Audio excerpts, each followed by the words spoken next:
Hi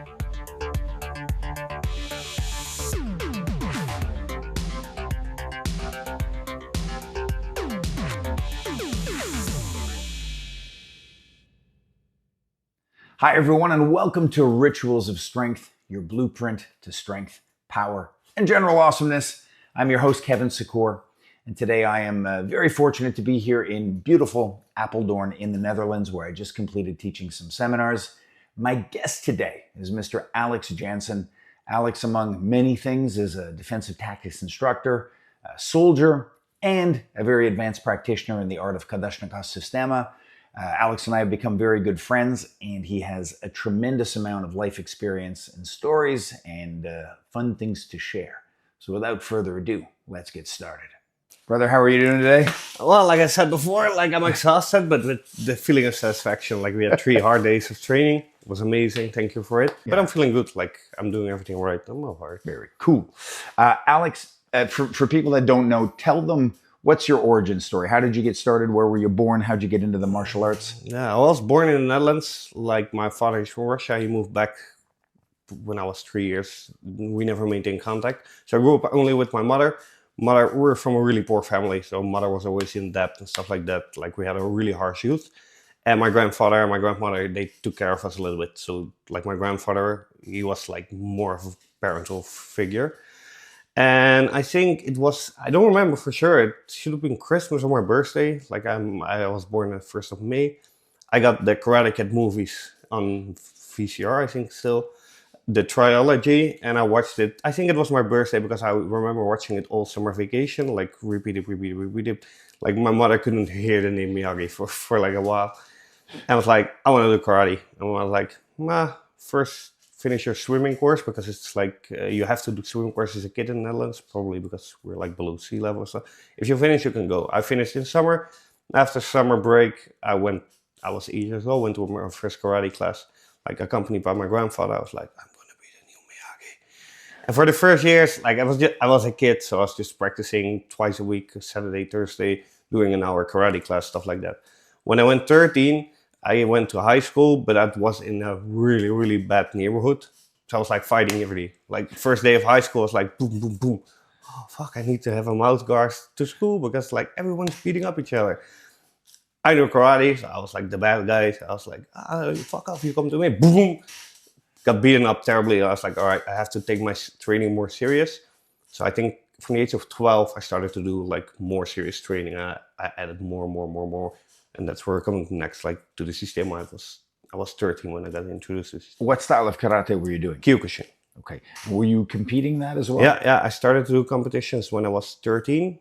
And I was invited to the youth competition team of my school. Yeah. Then after doing 2 years of competitions, they said, you're 15, but come train with the grown-ups because you're really good. So for my 15, I trained with the grown-ups, still do youth competitions. And when I was 17, I did my first international match, and I was doing that under contract for 2 years, mainly competition.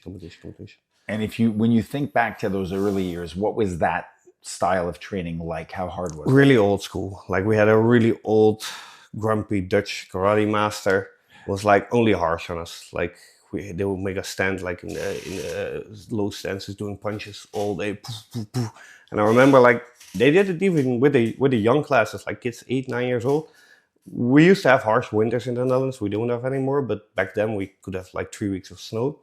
And the first day it would be snowing during training, we had to go outside and we do a whole hour of barefooted training outside in the snow. Yeah. And then after maybe 10, 15 minutes, some of the kids, they start crying, they could go back inside. But the kids who lasted longer, 40 minutes, they also start crying. They go back inside. They were oh, my feet are hurting. And their feet would sometimes just pop open because of the heat difference, you know what I mean? Yeah, so that was hard. And we were always pushed. I speak to one of my real good friends. He's he was my training partner for many years.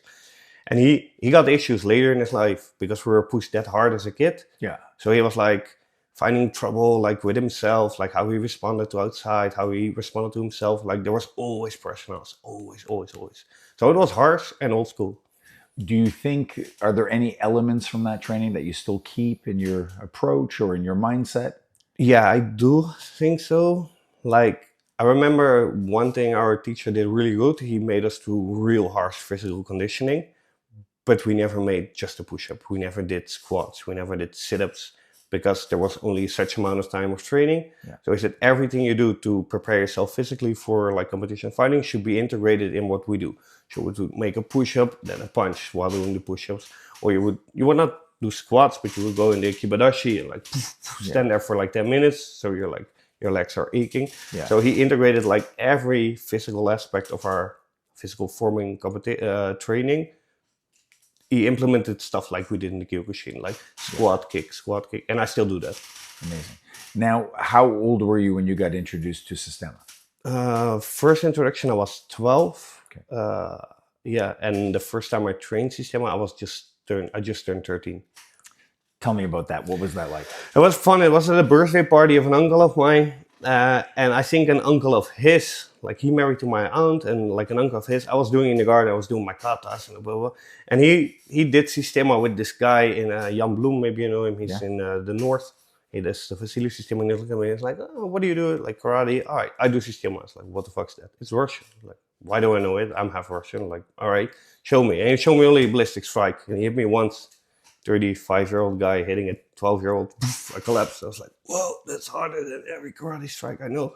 I have to do this. So I come back home, look in the internet, Systema, and I see there's a seminar in the summer from Vasiliev. I think it's one of the first time we moved to Europe. We went to Belgium, and I was like, visiting my grandfather and grandmother. I was like, what do you want for your birthday? Because it was always almost May. I was like, well, could we postpone my birthday presents a few months later because I want to go to Belgium for a weekend and attend to the seminar. So we went on like a family trip. My mother, grandmother, grandfather, they went to a really nice Belgian town, dropped me off in the morning at training. I was training with Vasiliev the whole day for 2 days, and then I come back to the Netherlands. I was like, wow, I want to know this system. It's amazing. And then what was your path like after that? How did you continue? I come back to the Netherlands. I start looking again like Systema in the Netherlands, and I had one guy, but he's up north, and I live in the center of the Netherlands. And I found one guy in Amersfoort, really close where I grew up. Really shabby. It wasn't even a website. It was just a Google page with like his number on it. I call him. I get this really heavy Russian accented guy on the phone, and I'm like 13 years old, like only excited, like, "Hello, sir. Do you offer Systema?" Yes. Right. Have you trained with Vladimir Vasiliev? Thank God, no. I was like, all right. So probably there are people even better or different than Vasiliev himself. And I think the Friday after, I went again with my grandfather. He brought me to the training. I walk in there, and that's the start of like my Systema journey. And it developed really much after. And so that guy was a Kadochnikova Systema. Yeah, he was actually a prodigy of Kadochnikova because you did like a video not long ago about the history of Kadochnikova, so I don't want to go too much into that. Well, but a little bit. Yeah, because explain it to a listener. What would define that approach of Systema? Yeah, I think like from how it was set up, like in the Cold War, you know, they had to have the perfect hand-to-hand combat system. They took some really smart people, like Kadochnikova. He was a rocket science engineer, so he developed rockets. So he's really, really smart. They put them in like a laboratory. They took fighters from all over Russia, Sambo, judo, karate, jiu-jitsu, everything. And they said, what do these guys do that makes what they do effective? And therefore, they found out like they're using biomechanical principles, anatomy of the body. Perfect. All right, now take everything away that's useless. Like, for example, the big motions from the karate, it has effect. Like the upper block in karate, everybody laughs at it, but it's just the same what we do in Systema, but only a little bit different. Yeah. And then they made it, all right, this is our system. It should be adaptive. It should be only based on the biomechanical principles. And that is, I think, Systema Kadochnikova. Yeah. And then, but then the Cold War ended, so like the system was useless. And I always hated when people say, yeah, it's used by Russian special forces. It was not even used in the Russian army for a day. It was tried. But then they said, and I experienced that myself, like, dude, to develop this type of skill and to get it, you need years. We need a system like we can train soldiers in 10 weeks and they're able to fight. Yeah. That's why they choose combat Sambo now. But then Kadochnikova, like he moved in Krasnodar, and it's the same city my trainer is from. And he just opened a school, and I think my trainer was 18 years old. He walked in like, I want to teach. I want to learn Systema. So he was one of the first students of Kadochnikova. Now, the term Systema, just for people, because a lot of people know the Vasiliev approach or other lineages. Kadochnikova was the first person to use the term Systema. Yes. So by By all honest accounts, he really is the godfather of all of the Systema. Yeah. Yeah. You trained directly under him, under the founder. Yeah. Can you describe what was that like? What was he like? What was training with him like? It was, like, how was Kadochnikova? Like, the first time I met him, I think I was 70 years old. So I used to live at my trainer during the week back then. So we go to Russia together, and he introduced me to Kadochnikova, and I was like, and I was 17, like I was really good at the time. I was thinking I was really good. So I was like, hello, I'm Alex, and I want to be the first Dutch instructor under your flag. Yeah. That was my introduction, and he just laughed at me. So, all right, good for you. How old are you? All right. And then the seminar starts. It was a 1 week seminar of like 8 hours a day. It was really intense. And this guy's just like critic as fuck. Like everything you do. After becoming an instructor, I think the most positive thing he told me was like, that's not that bad. And then you knew you had done really good. Like, he was really critical on everybody. Yeah. And my trainer, for example, he's a really extrovert person. And he makes fun of everything, and he's like doing his own way, blah, blah, blah. And I saw him change when Kadochnikova was in the room. He was like submissive, like not with Arcetti. Like he made fun of Arcetti like during his trainings because he knew Arcetti from when he was this old. Yeah. But Kadochnikova was like, all right, relax, be respectful. So the Kadochnikova was like always pushing us to become perfect, like to do everything perfectly, and to not even to perform perfectly, but to understand. Like, he wanted us to think how he thought, and it's, to be honest, impossible because he's like freaking smart. Yeah. Like, I remember one of the first seminars, we had the whole walls. There were like pieces of theory. And the first hour we'd say, all right, it's really early. You guys just woke up, just read. Walk into the rooms, read, understand, and then we start training. So we started training at 8:30. We moved there at 7:30. And in day 4, he picks up this like some sort of motor block or anything from a car. I've never seen it. It's like, all right, can anyone explain to me what's this? Like, there were like 40 people, like, no. It's like, what the fuck have you guys been doing the last 4 days? It's right here. And he picks one paper off the wall and he starts explaining and translating it into hand-to-hand combat. We're like, oh, damn. And he's like getting angry. Like, why did I put this up? You guys don't even read it. Like, we wrote it, but it's like so much. Yeah. So yeah, it was really intense for them. And a lot of people, when they think of Systema, because they know like the Ryabko or the Vasiliev approach, they see a lot of work with just punches to the body and punch absorption, the ballistic striking. They see a lot of extremely soft work, psychic energy work, that kind of stuff. How would you compare and contrast Kadochnikov's approach? What was his like? Well, he does the ballistic striking, but it's like a small aspect. I believe like the Ryabko system is built on the ballistic strike. Like, that's their main selling point there. Yeah. And I believe in it. It's good. But I already knew it from Kyokushin, because like the Kyokushin fighters, when they showed up, they do nothing but ballistic striking. So it wasn't new for me. And I gotta think of, I think in all the times I've met him, he mentioned it once. Mm-hmm. But he was more on like doing perfect movement that you need as less as energy as possible to gain maximum effect.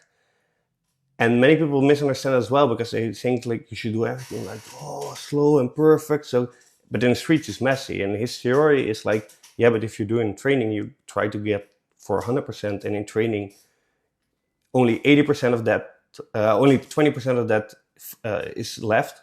It's still 20% of 100% perfective. Yeah. If you agree like your training is good at 60%, then you only have 20% of that 60% left in the real world. So that's his theory. So that's what makes it really different, I think. A lot of people, I remember when I was in Vasiliev Systema, they would often criticize Kadochnikov. And the joke was, they're good until they get punched, then they drop the protractor. The implication was that everything was extremely slow, extremely soft. Did you guys have like pressure testing, hard sparring? What was that like? Like under Kadochnikov himself, we did never do any pressure testing or anything. But don't forget, when I was introduced to Kadochnikov first time, he was 72 already.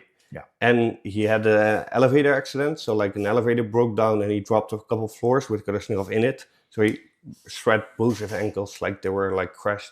So he was walking always like this. Yeah. And then you punch him and you do it slowly, maybe do it faster. But then again, you're hitting a 72-year-old fast. Yeah. Like, how would someone who's using those arguments see Kadochnikov hit him when he was 60 or 50? Yeah. Because I've seen that footage and I know it from my trainer. But then still, if you do it slowly, and I gave resistance to him, and I let many fighters who gave, and I saw my trainer who was really good, putting resistance, and he lost immediately because he had this perfection. Yeah. And yeah, it's slow motion, but then again, he was a 72-year-old guy. Yeah. Then when Arcetti took over, it was Yeah. before Kadochnikov's death already. Yeah. I think it was around, I wrote down the date somewhere, but 2014, 15 maybe. Yeah. He introduced a new style, and it was much more shorter because Arcetti did do the pressure testing. So for example, the Kadochnikov first, like for example, deflection of a punch, he would do like a great movement like this, and it worked. Then Arcetti started training with real good boxers, and they would hit him like this. It was like, oh wait, this movement is way too long than this one, so it should become more like this. A linear movement with still rotation, but not a rotor movement, because this is always slower than a linear movement. And then you started to see the style change. Like it became much shorter and much more effective because he was pressure testing things. Now you know Arcetti pretty well. Yeah. How would you describe his general? I know you've spoken to me about his capacities and his. What would you describe his ability, his temperament? His capacity is insane, like in the sense of I've never met anyone stronger than him. Like if you hug him, it's like it feels like a stone, like he's a rock. But I've also never met anyone more flexible and mobile as him. So that combined makes him very dangerous. But in his, in his behavior and stuff, he's a lot more relaxed than his father was. Like his father was always like pretty strict to us and he wasn't really friendly. Like for example, if he started to explain something, did a demonstration, then we start to repeat after 5 minutes, said, come back. Are you guys stupid or you're just blind? Because it's not what I just showed. Yeah. Arcetti would also do it, but he would say, bring it friendly. Like, okay, I think you guys didn't understand exactly what I meant. I will show again. So that's the difference. But then again, his approach to pressure testing, and especially the psychological pressure testing, because that's a big thing in the Kadochnikov system. I will come back to it a bit later. Yeah, that was insane. Like I've never saw everyone do it. And I think in some ways he went too far on it. Like some situations were really dangerous during training. And I remember like maybe one guy got really stabbed pretty bad because we're training with real knives. My training partner, he was pressure testing stick defense. And I saw Arcetti hitting him with a pole like this big, and he went up in speed. I was like, dude, if you hit him now by accident, you're killing him. Like you crash his skull. But then again, Arcetti always said to us, hey, you guys wanted to be an instructor in our system, and our main goal is your psychological preparedness. You should, their thinking is like, you're an ultimate fighter or survivor in anything if you can be comfortable and calm in the most uncomfortable situation. And they would bring you in those really uncomfortable situations, and they force you, like, yeah, you should. Well, I remember one time I was like defending, I was like, he said, why I see emotion in your face? It's training. How much emotion will you have in a real fight, and how much will that emotion negatively affect your effectiveness in fighting? Yeah. You should be like a robot. And then again, it's impossible. I've been in real high threat situations and extreme violent situations. I wasn't a robot, but I was calmer than many people, like you saw with the choking exercise we did with one of my colleagues. Yeah. I have a sort of calmness, and that's, I think, because of the Kadochnikov, because he pressure testing us so hard and forcing us to be calm in like insane situations. A lot of people are skeptical of Systema, and I always say rightly so, because sometimes I'm even ashamed of using the name because there's much more negative stuff out there than positive. If you were speaking to a skeptic, and they're like, I don't believe this guy, and you were to tell him, you know what, go check out Kadochnikov Systema, especially you'll want to check out this. What, and I'm sure there are multiple things, but what one thing would you say that an average martial artist in any style could benefit from? I think the ground acrobatics. Like, that's a real good thing in the Systema Kadochnikov, it's the groundwork. And I remember, like, if we had a seminar of 6 hours training, it would be 4 hours of groundwork, 2 hours of really hand-to-hand combat. Because they always say, like, you can't prepare your body more physically to become a fighter than you doing the ground acrobatics. And they also put like the pressure testing in that. So you had like an exercise, you were on a bench, like this gymnastic bench, low one. You had to roll over it. On both sides of the bench, there was this guys with sticks hitting you. You had a stick yourself. It's really difficult to roll over a bench holding a stick. And then every time you come, then a blow would come to you. So you had to deflect it. And it wasn't really a realistic exercise, but you had to think so many things at the same time. It's like, that's what stress does with you. Like many trigger, stimuli. And so that's really good. And the ground acrobatics, I still use daily. Like, it's amazing. I often offend friends, but I always say, like, you know, there's a huge movement now in mobility training. Maybe earlier on it was like Ido Portal, and then it was animal flow movement. All fantastic. Yeah. But we have video proof, we have documentation. Kadochnikova was doing this work in the 60s. I think at a higher level. And like you said, Ido Portal has great movement. You'll never see him diving off the back of a truck. Exactly. You see Kadochnikov guys, I've seen you do it, dive down a flight of stairs face first. No injuries. So far beyond, it's like somebody made a religion out of break falls, like so far beyond. And personally, I think it's also the one thing that everybody needs to check out, even if they're a doubter, because it's transformative. Right? Exactly. Huge. And then I think I agree with many skeptical arguments on Systema, because I also learned in time, like, it does cover a lot, but it doesn't cover everything. For example, the wrestling. Yeah. You don't wrestle in Systema on the ground much. And why not? Because the goal is like street fighting and stuff. You don't want to be on the ground too long in a street fight. So going on the ground will always be like, get up as fast as you can. But let's go to that from here then. So after Systema, you then went into Sambo, correct? Yeah. Correct. So how'd you get into Sambo, and what was that like? Yeah, well, it's a nice bridge, because exactly, like, I was getting far with Systema. My karate was getting better. Like, I did multiple martial arts besides Systema and karate, and I see it nowadays as well. Like, I learn new stuff and I understand it immediately, because my foundation is the understanding of the body and of movement, how things works and what makes it effective. But then again, the wrestling, like, I would go to friends of mine who had like this kickbox Sambo gyms in Russia. I would spend the summer there, and they had, like, in their competition, they had guys 15 years old. I was 20, 21 back then. And they would beat me on the ground. Like, this 15-year-old kid, they would like choke me constantly. And I was like, fuck, I'm a good fighter, but how can they? And that's because they used the same principles, but they had more like structured techniques for the solutions, stuff like that, how to apply it. And I was like, hey, I'm really good with this principle standing up, but on the ground, like, I feel I missed this extra. And that's why I transformed into Sambo, because for me back then, it was the closest wrestling thing I could practice. And I had the closest connections to it. And I was interested in the origin of Systema, and I think 80% of Systema is originated by combat Sambo. Absolutely. Kadochnikov, if he was still alive, he wouldn't like to hear it. But it's true. They studied on the Spiridonov and stuff like that. That were his tutors and stuff like that, and they were really big players in the in the development of Sambo. Yeah, they were co-founders of all. Yeah, co-founders of Sambo. Now, to this point, I think it's still safe to say Brazilian Jiu-Jitsu is the most popular grappling art in the world. Definitely. Despite the fact that some of the very most impressive champions in MMA history and some of the top guys now in the UFC are all Sambo guys. Yeah. What do you think, or what are some of the distinctions that make Sambo perhaps different from something like BJJ, in your experience? In my experience, well, if you put it in a competition way, like you say the example like Khabib Nurmagomedov, you have some other good Sambo, Fyodor Emelianenko, he was a really good Sambo fighter, and they dominated MMA. Like, I think Emelianenko is still seen as the biggest MMA fighter of all time. Yeah. His background was Sambo.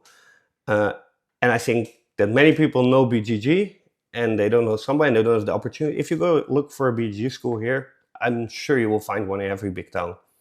There's one Sambo school in like the whole Netherlands, maybe two. Yeah. And they're really good, by the way.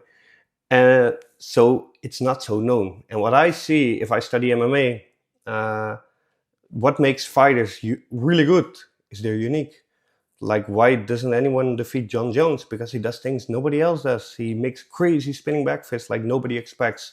Why do you think Khabib was so good? Because he had a ground way of wrestling, a style that nobody knew. So, in my opinion, it's not the style or whatever you practice. Like, if you're a really good boxer, it's better than kickboxing. Oh, kickboxing is better because bullshit. I think what makes a style effective is if there's adaptiveness. If you can adapt. I was never a good wrestler because I didn't do any wrestling, and I still could manage against these good wrestlers because I was adaptive from the Kadochnikova. I could adapt my principles to wrestling. I didn't have technique, so I was still getting beat up, but not as fast as I would not be able to adapt what I knew standing to the ground. And I think they do it really good. Like, they're unique. Like, they do something nobody knows, so nobody can prepare for it. That's what makes it so effective. And then again, they have a really good combination of standing and ground fighting, the combat Sambo. And I think in BJJ it's only ground work, mainly. will stand up to the ground with no striking. Yeah. So yeah, BJJ is great. But there's, again, we'll come back to it later, but what I see many MMA schools do wrong, they teach MMA striking on Wednesday. They have a really good boxing champion who does the MMA striking. And Friday they have MMA grappling. They have the best BJJ guy from the region. But where is it meet? Yeah. Like it isn't the first round is standing, the second round's on the ground. It's a transitional system. So you miss the transition, then you can be a really good striker, but suck at MMA. You can be a really good wrestler, suck at MMA, because you miss the transition. Yeah. Now let's discuss a little bit your military career. When did you join the military? Why did you join the military? How did that happen? Yeah, that's a fun story. Like many people say, like you always do stuff different than the mainstream. Like I used to be a private contractor before I joined the army. I was already teaching at the army at a young age, and then it got unstable. Like I had jobs, and then I didn't have work for months, and then I had some jobs. I was like, all right, I'm aging. Like I want to go to the infantry in the army, and there's like there was an age limit. And I was like, yeah, do I want to go this, or do I want a stable income and do what I like every day? So I applied for the army when I was 25, I think, got in 26, and stayed there. And I would still be there if this wouldn't have been that situation with my grandfather. So I had to leave to take care of him. But yeah, that's because the contracting wasn't giving me anything stable. I was like, all right, fuck it. Then I do it for the government and I can do 40 hours a week what I like. That's how I joined it. What would you say, or I'm sure there's more than one, but one of the greatest either teaching moments or principles or things that you've derived from your military training that affects how you train? That affects how I train. Well, it's not per se in the training. Like I don't teach anything tactical different because I had some experience in the army. Like I still believe the system we teach for the company I work for now, I think they have a really solid system, and I teach that. But there was this story that really changed my mind in the mindset of how we should train and the seriousness of what guys in the field of work, law enforcement, army, security, whatever, contracting, what they are doing. And I have to think about how to tell the story because I know the guy's about. He doesn't like to go out in public. So there was this time we had a really bad incident on a mission, and a really young soldier got severely injured. Like he almost died. And I had to play a small role in his rehabilitation. So he went to a series of hospitals, stuff like that, in and outside the Netherlands. I drove his mom back and forth to the hospitals. I cooked close friends with him, and I saw from real close by what an effect it has when a colleague, who is in my eyes a colleague, a fellow soldier, but he's also a child, a brother, a sister, a parent. What it affect if something happens to a guy like that? What it does to the surroundings and to the guy himself and to the unit. So I was like, yeah, there's this guy really seriously injured. It's not a joke, man. This is terrible. And I take that in my teachings now. Like I teach mainly law enforcement now, and we'll come back to that later, but I see a lack of mindset. And I use this as like, I know what it does to a family if someone gets hurt. It's terrible. It's like, it's horrible. Take your training more serious, guys, because you don't want to end up in that situation. And eventually maybe it happens because, hey, it's the risk we take. But you would never want it to happen because you failed in anything, because you were, well, not lazy, maybe a bad word, but you didn't put enough effort in your training because you didn't feel the necessity back then. And then shit hits the fan, boom, someone gets hurt, and you're like, oh, could I have done more? Probably yes, but you're too late to ask yourself that question now. So that's, I think, the most valuable lesson I had in 5 years army. Now you've been a defensive tactics instructor for a while. You said you teach police. Is there any other organizations or agencies you teach right now? Yes, I teach sometimes military police, and there's coming up a new project probably after summer, but I can't say too much. You know the guys, but it's a secret unit, so I can't tell anything about it. What would you say if you had to describe, beyond that principle you just mentioned about the need for sincerity and seriousness, how would you define yourself as a defensive tactics instructor? What kind of approach do you take? What do you think? I try to mirror people. Like I always say, and I think this is from a guy who trains us sometimes. He's a special force operator, and he always says, like, none of us have been in 1,000 gunfights. Like we train for high risk stuff, we're not in high risk stuff constantly, so we don't have the experience. Like for example, me, I think hand-to-hand combat is my key thing. I'm best at it of all my skills, and I can show that some of the things work because I've been in like 50, 60, 70 street fights, and I survived all of them, not without scars, mentally and physically, but I survived. I haven't been in 20, 40, I haven't even been in one shootout. Like, how can I say that what I'm teaching is right because I don't have that experience? And then again, I know guys who have those experience, but they have 1, 3, 4, 5, 10 at maximum. Yeah.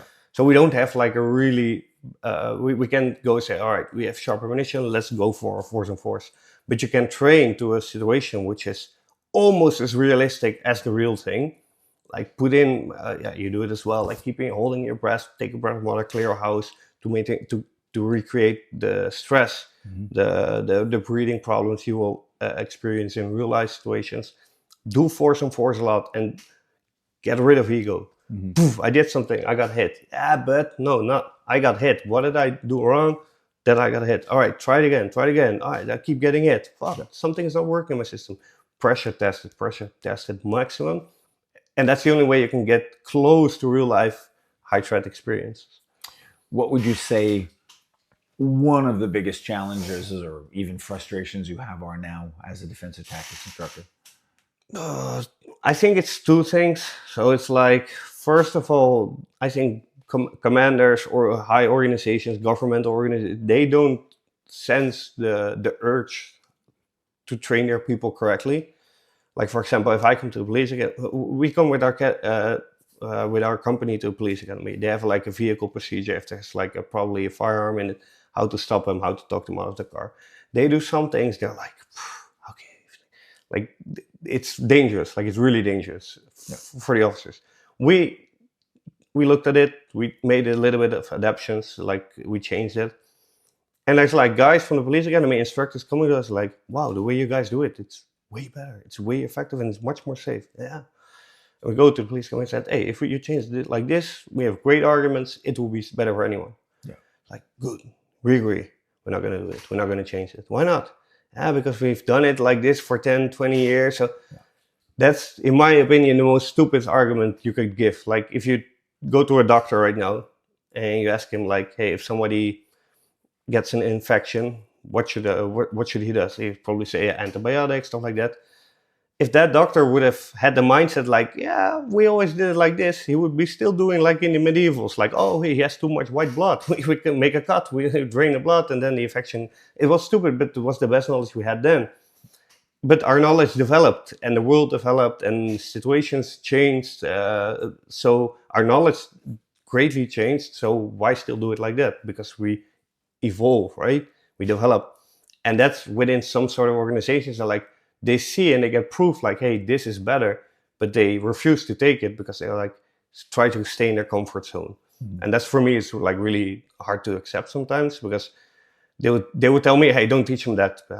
I said, why not? Yeah, because it's not how we do it on the academy. I said, yeah, but it's more effective. So it will, for me personally, I wake up, I have a class of 24 officers. The only thing that gets me out of bed is like, I have a bag of knowledge. I have probably more bad experiences than they have. Let me give that knowledge because I'm not operational anymore. These guys are going out on the streets, risk their lives. Like I want to give them everything which work for me, and I want them to experience, and hopefully it will work for them too. Yeah. But that's not how the academy looks at it. They were like, yeah, no, he has to do this, so we can do a jurisdiction. Like, yep, he got his certificate, and then the next day, if he breaks an arm and somebody sues us, we can say, no, he did everything correctly, so it's not the officer's fault. But that's not making your officer more resilient, more safe on the street. So that's one thing. And then again, that translates to individuals in police, law enforcement, also in the army, but I see more law enforcement, unfortunately. And don't get me wrong, they're like really great officers, like really great cops. I know guys like, I would easily go in the hardest situation with them because I know they have my back and I know they're really good. But they start to become the exceptions. Yeah. And the overall, like they don't get the necessity and their organization, like for example, Dutch police, they don't provide the proper training to them. But then again, their mindset is also not like, all right, but I'm risking my life every day. Let's search for other things. Like, let's search differently. Like, that's why how I got in Systema. I was really good at karate. I wanted to become better. Did Systema. I went to a Shaolin show with my mother when I was 15.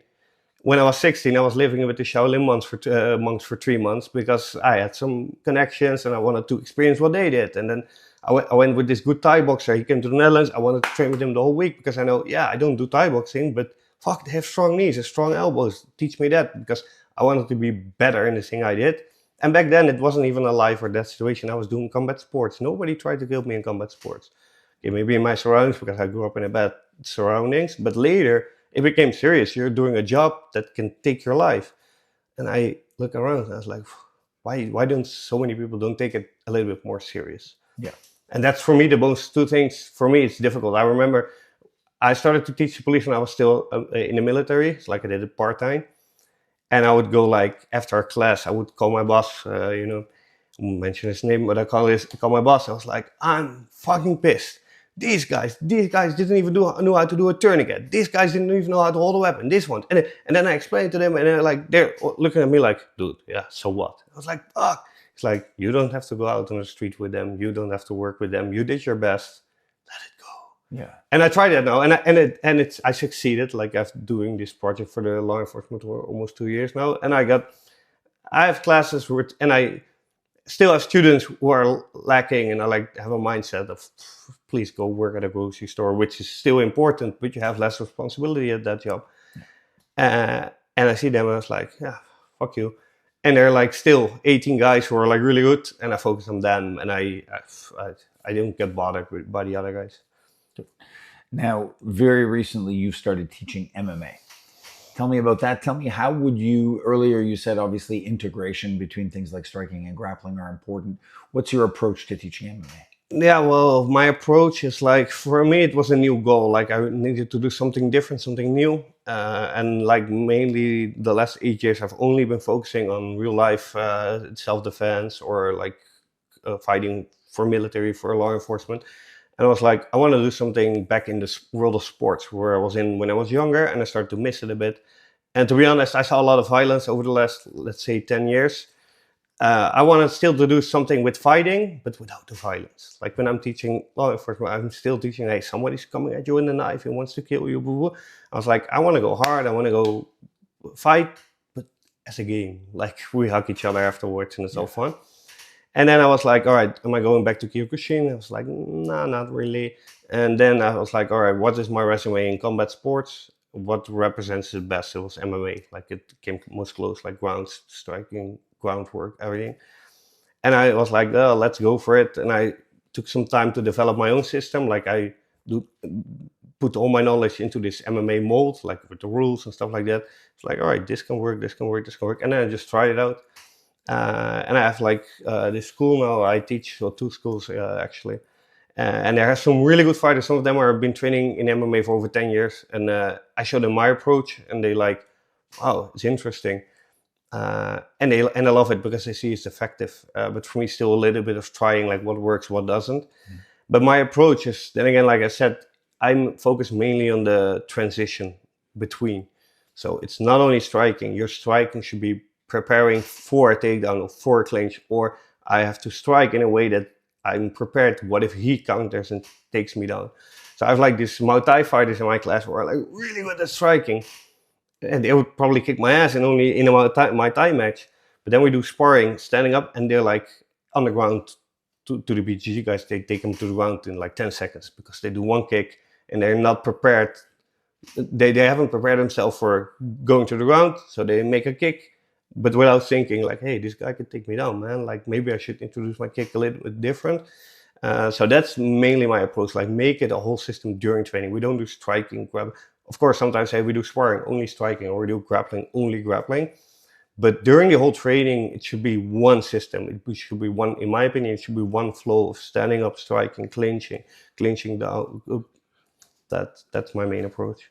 Beyond the MMA, can you discuss at all what's on the horizon next for you in the next year? Yeah, definitely. Like for me, this MMA project, I started here this like 3 months ago. So I want to really take this year and next year to really redevelop this system, to branch out to more schools, get more fighters to train with me, and learn myself as well. Like I'm new in this MMA game, so I want to see like, hey, they're really good MMA fights. How do you think about my style, stuff like that. And then like a really good friend of mine, I'll mention him a bit later, but I knew him from the army. He's out of the army like me now, and he makes documentaries. And he moved to Ukraine 3 months ago, and he's doing. He made a documentary. He became a medic there, medic driver. So he drives guys from the front to a hospital somewhere like 50 kilometers back. And he made a documentary about it, like, hey, what's the life these medics are, and then he wants to sell it and like get some funding to give back to the medical center. He reached out to me and he was like, hey man, there's like, you have some experience with PTSD. I do too, like his ex-wife or something, he had experience with it. I was like, there's nothing, man, in Ukraine. Like they're good fighters, there's good weaponry, they're like killer soldiers from all over the world, like fighting there. Nobody, and everyone almost has PTSD there after, what is it, 3-4 years of war. It's like, and there's nothing. Like they know how to save a leg from get it amputated. They know how to sever open chest wounds, like everything. And then, but nothing on the mental aspect. But he sees everyone like crippling with that. So he wants to set up like a foundation to help people who've been in Ukraine, who've been fighting there, and who seek like mental help. And he asked me if I wanted to do it with him. So he comes back in, I think, a month, and we started to set up this foundation. We want to do it international, invite people to come with us to do sessions. He has this whole program of rehabilitation. We're trying to make an app that people can do exercises on the app, like with videos with access, like how you should do things to, like you said, I think, yeah, in your last book, you're mentioning like the EMDR for yourself. Mm-hmm. I'm using it a lot and it works for me. And I did EMDR therapy and I know how it works, but I never thought of it like, hey, let's take a day off and try some EMDR session with me. Then I read in your book, I was like, fuck, I can do it myself. That saves a lot of money, to be honest. Yeah. Just kidding. Yeah, well, first of all, yeah, it does. But the second of all, for here to get psychological help, there's a waiting list, maybe a year. Well, I need help now, not in a year. Like, yeah. And I saw it, like you can help yourself. He realized that as well. So we're trying to build this app with this exercise, stuff like that, for people who are like still in the trenches. They can open it, take a piece of their mind, like heal themselves a bit. So that's our new goal. Like that's our main two goals I'm striving for in the next upcoming years. Alex, if people want to reach you, what are some of the ways they can contact you? The most easiest way is if you go on Instagram and you search Warrior Minds ET, like Echo Tango stands for Education and Training. You'll find my MMA program. To there you can reach out with all your questions. Like if you want to know more about the tactical defense stuff, I talk openly about it. But for example, I don't use my face on the profile I have there, stuff like that. So easiest way so everybody can reach me, Warrior Minds ENT on Instagram. Send me a DM and I'll answer everything for you. And for my last one, I have to take my phone because I don't know. He sent me the link. Because what I think is that Rick is his name, the friend of mine. What he's doing is like absolutely amazing. Like he's gaining nothing out of it. Like he spent all his savings just to go to Ukraine to live there, stuff like that. He doesn't get paid for his medical stuff. So if you search him for, let me see. Yeah, his website is Rick, Romeo, India, Charlie, Kilo, and then Jens, Juliet, Echo, November, Sierra.com. So www.rickjens.com. And you'll find his website and you find more about the stuff. You can make donations to what he's doing to his work. So that's, for me, also really important that he gets some attention. Because, to be honest, you have a lot of real-life experience. What I do in the MMA community is great. For me, it's a sort of rehabilitation. Like, for me, it's really good to be back in the old game, like with the combat sports. But stuff these guys are doing, like that's what, in my opinion, is really important. Like Absolutely. They're making the difference. Beautiful. Alex, I want to thank you very much for being here, brother. Yeah, it's an honor to know you. It's a pleasure to train with you, and I appreciate you taking the time. And guys, I want to thank you, as always, for listening. Please keep the requests coming. Keep suggestions coming for guests. I really appreciate it. My inbox is flooded. I'm doing my best to hunt down everyone, but it can be difficult to get these people on podcasts. But I appreciate you listening. Until next week, please stay safe, stay strong, and I hope to see you on the mat soon.